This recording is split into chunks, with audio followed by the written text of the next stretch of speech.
अस्सलाम वालेकुम dear students. आज हम सपोर्ट एंड मूवमेंट का जो चैप्टर है उसका एक्सरसाइज जो है वो सॉल्व करेंगे। तो चलिए अपने लेक्चर का आगाज़ करते हैं।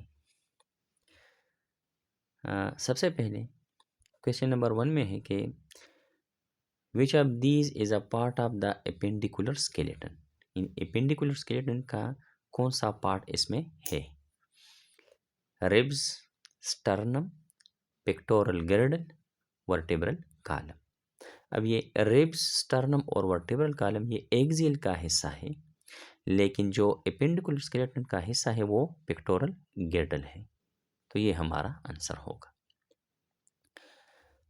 दूसरा है कि the joints between the skull bones are an example of ball and socket joints, hinge joints, immovable joints, slightly movable joints. Skull के जो बोन्स होते हैं उसमें जो बोन्स है वो जॉइंट्स हैं, यानी वो कौन से क्लास से ताल्लुक़ रखता है? बॉल एंड सॉकेट है, हिंग जॉइंट है, स्लाइटली मूवेबल है कि इमूवेबल है? तो आंसर होगा इमूवेबल जॉइंट, जिसमें मूवमेंट जो है वो नहीं होती। तीसरा एमसीक्यूज है which type of joint is present between the vertebrae. Vertebrae में जो वर्टिब्रल कॉलम उससे बनता है तो उसमें कौन सा जो है वो हम कहते हैं कि जॉइंट है? Fix joint, slightly movable joint, ball and socket joint, hinge joint. तो वर्टिब्रल कॉलम के लिए जो आंसर होगा इसमें तो वो स्लाइटली मूवेबल जॉइंट होंगे।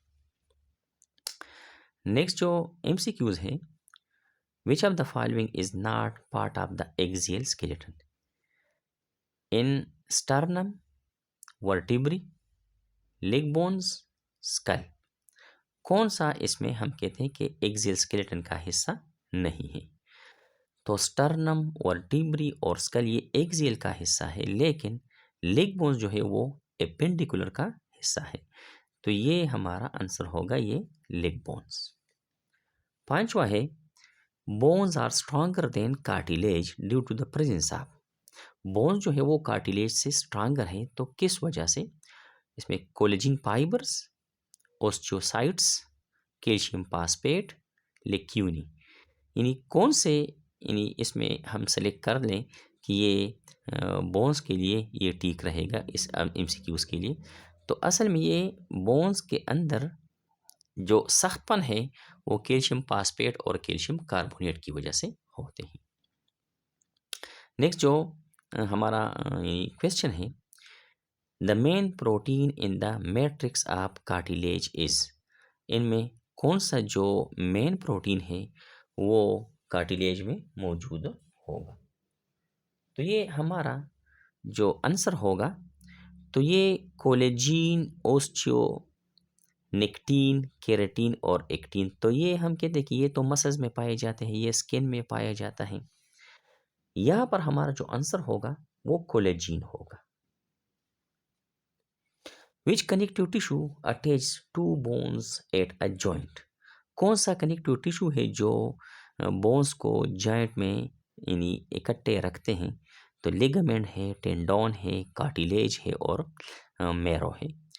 तो हम यहाँ पर जो सेलेक्ट करेंगे वो लिगामेंट को सेलेक्ट करेंगे, क्योंकि लिगामेंट ऐसा कनेक्टिव टिश्यू है जो दो हड्डियों को आपस में जोड़ते हैं। यानी इसका डिफिनेशन हम इस तरह लिखते हैं कि ligament hold the bones together. आगे चलते हैं, in which disease do the bones become weak and brittle. कौन सा डिजीज होगा जिसमें बोन्स जो है वो कमज़ोर होंगे और वो फिर हम कहते हैं कि आसानी से टूट सकते हैं? ओस्टियोपोरोसिस, ओस्टियोआर्थराइटिस, रियोमेटॉइड आर्थराइटिस और वर्टेब्रल कॉलम। ये तो वर्टेब्रल कॉलम ये तो नहीं है। ये ओस्टियोआर्थराइटिस और ओस्टियोपोरोसिस में, असल में ये ओस्टियोपोरोसिस जो है इसमें जो बोन्स होते हैं ओल्डर एज में, इसमें सुराख पैदा होते हैं, हो सकते हैं जब कैल्शियम की कमी वाक़या होती है, और ये ओल्डर एज में होता है। तो ये ओस्टियोपोरोसिस हमारा आंसर होगा। अगला जो क्वेश्चन है, the point where the muscles attach to the fix bone is called. Tendon, ligament, insertion, origin. Muscle का वो हिस्सा जिसमें हम कहते हैं कि ए से बदन के ए से हिस्से के साथ अटैच होता ही यानी स्केलेटन में जो इमूवेबल होगा, तो ये अमूमन ये ओरिजिन होता है, ओरिजिन ऑफ द मसल। और दूसरा जो हिस्सा होगा उसको हम इंजर्शन कहते हैं, जो मूवेबल पार्ट के साथ अटैच होता है, तो ये ओरिजिन होगा। लास्ट जो एमसीक्यूज है वो है कि arthritis is defined as inflammation in. Arthritis कौन सा बीमारी है, यानी कहाँ पर ये हम कहते हैं कि ये बदन में ये हो सकता है। बोन्स में हो सकता है, जॉइंट्स में हो सकता है, कार्टिलेज में, मसल्स में। तो ये असल में जॉइंट्स का ये डिजीज़ है आर्थराइटिस, जोड़ों की बीमारियों को कहते हैं। आज के लिए इतना ही काफ़ी है। नेक्स्ट लेक्चर के लिए हमें इजाज़त दीजिए। अल्लाह हाफिज़।